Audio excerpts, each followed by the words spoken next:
By the way, a nitrate explosive has a maximum capacity of 20 kips worth of pressure per square inch. A kip is kilotons of pressure, 1,000 tons. So 20,000 tons of pressure per square inch maximum. If you had the whole truck totally packed. Wow. By the way, the federal building in Oklahoma City had some pretty strong girders in it. Girders and pillars and stuff like that. The average federal building, especially a new one like this one, has a tensile strength of 200,000 kips. The only thing to tear it apart like that is either a nuclear weapon or a thermite charged, shape charge explosive. Right now, the only thermite charge explosives in these United States are military operated, and they're housed at Mather Air Force Base in California, near Sacramento. Yes? I think there were 2 explosions still, 8 seconds apart.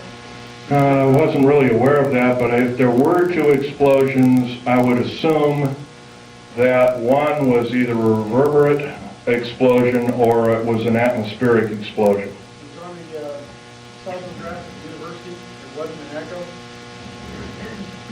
I'd have to look at it. It's on the back of the sheet I just handed you. Really? Okay. Right there. Okay. And this is the second explosion, is that correct? Right, they're both on there. Right together. Mm-hmm. Well, the truck bomb shows an explosion, once again, with no P wave, but it has a scalar wave to it. Could have been a scalar weapon, electromagnetic weapon of some sort. The train explosion, once again, also has it does have a P wave, but doesn't have an N wave. Therefore, it too must be a device. No, that's the train that's going by the university. Oh, it is, okay. It's going kind of by the All right. I heard the director being interviewed, and he said the same thing. There were 2 explosions, and they asked him if it could have been inside, and he said... Well, this one here that says truck bomb, No, that's not the bomb. That's a truck drive by the university. no, this, okay, it says, truck and bomb, I see, okay. The 2 that are marked bomb, once again, have the configuration, it's called the squared sine wave configuration, or Crazy Ivan as the Navy calls it. Squared sine wave with no P wave, it would have to be a mechanical device, without question. I could prove that, but it'd be kind of boring laying the figures out. Okay, another question? Yes, ma'am. How do you respond to Christians who are apathetic about saying it's all prophesied in the Bible anyway, the New World Order, the Mark of the Beast, and, I want Jesus to come anyway, so, why fight it? How do you respond to that?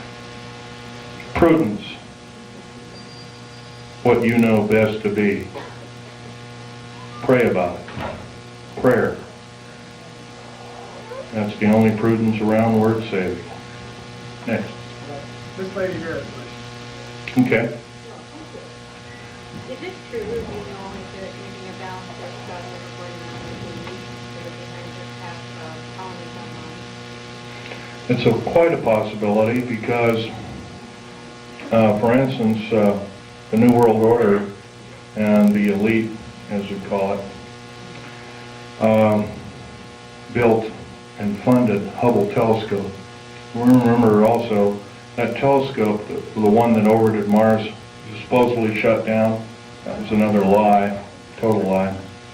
Took detailed photographs, totally mapped the planet. I've seen some of the photographs.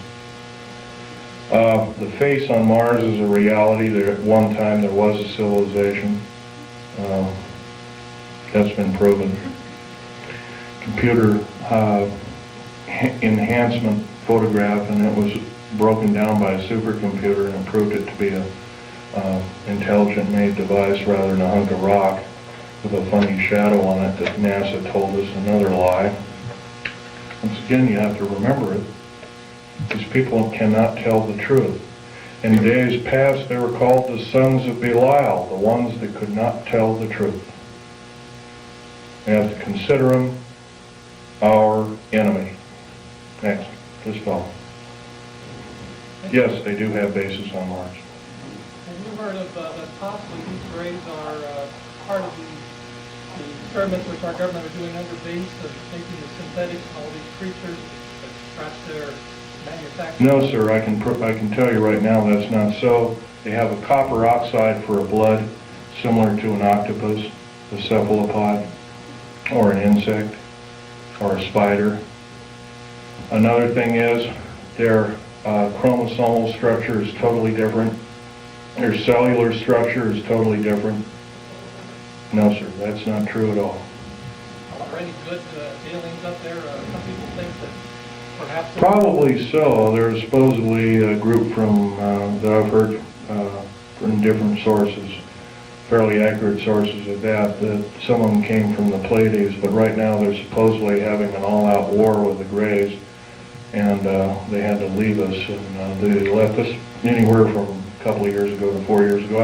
I haven't really studied that in. I've been talking about other things lately, so... Some people think they're here to rescue us if that whole thing blows up. Don't count on it. Question? Can you give out your internet address so they access the information you're downloading? No, sir, I cannot do that. You'll have to go through the internet and do it yourself. That would be giving myself away to the beast, and I can't do that. Question? Is it possible that this gentleman here in front of you made a statement regarding attitude of a lot of people who are Christians? Is it possible that you are taking a study called eschatology, end time phenomena, prophesied by Daniel, prophesied by Isaiah, subject to the Olivet Discourse, and subject to the book of Revelation? It does talk about kind of things that are going to come to judgment on the earth for Israel, the Antichrist, and those who are unbelievers. Is it possible these things will probably come to truth, come to pass, but to use eschatology as a weapon of fear in order to get the people to act is not what the scriptures talk about. That's correct. That's correct. You can't do it that way. The fact of the matter is that in Christ we have liberty from those kinds of things which are going to befall the earth, because there's no condemnation for those who are in Christ. So it says, but to try to say that we are people who are subject to this condemnation is not a full understanding of eschatology. I would agree with your statement. There is one thing, though. I love America. I'm only one person. I'm only human. I can make mistakes. I'm not perfect. God is perfect, as much as I know. I will say one thing, though. Keep reading the Bible. It'll just make your heart purer and purer. It'll also improve your prudence and improve your state of mind overall. Would it be more profitable to get further into Christ and get further into ourselves? And let the world and all the good people in this country go to waste? No, sir, I cannot believe that, nor will I possibly ascribe to that in any way, shape, or form. Christ did not put us on this earth to die in a holocaust of fear from characteristic evil entities or people. No, sir, I cannot believe with that particular statement. I love Christ, but unfortunately I cannot believe that I can allow my fellow countrymen to go by the wayside. And I think actually it's a form of disinformation and government propaganda to believe it. Next. Yeah. Okay. Comment. The Idaho Constitution has a provision for the militia. All able-bodied men between 18 and 45 years old will serve in the militia. That's in the Idaho Constitution. Okay, I agree with it. In fact, I would extend it from the years of 18 years old to maybe your age, 70 or 75.